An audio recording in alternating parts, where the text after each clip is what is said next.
এখনো কিন্তু 3টা বড় বড় ভূমিকম্প আসা বাকি আছে। নবী করিম সাল্লাল্লাহু আলাইহি ওয়াসাল্লাম একদিন মসজিদের সামনে দিয়ে যাচ্ছেন, সাহাবীরা ভিতরে বসে আছে। সাহাবীরা কোন একটা বিষয়ে কথোপকথন করছেন। নবী করিম সাল্লাল্লাহু আলাইহি ওয়াসাল্লাম জিজ্ঞাসা করলেন, তোমরা কি নিয়ে কথাবার্তা বলছো? সাহাবীরা বললেন যে আমরা কিয়ামতের আলামতগুলো নিয়ে কথা বলছি।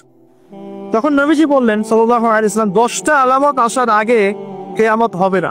কয়টা আলামত? 10টা। এই 10টা আসার আগ পর্যন্ত কিয়ামত হবে না নিশ্চিত থাকতে পারে, কিন্তু এই 10টা কবে চলে আসবে এর কোনো গ্যারান্টি আছে? নাই। যে 3টা ভূমিকম্প এখনো আসা বাকি আছে। নবীজি বলেছেন একটা পৃথিবী পূর্ব দিকে হবে।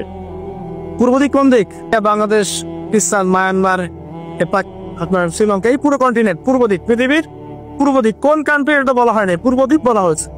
এবং এখানে ভূমিকম্প বলা হচ্ছে না, বলা হচ্ছে ভূমি ধসে যাবে, মানে পুরো ভূমিটা নিচে চলে যাবে।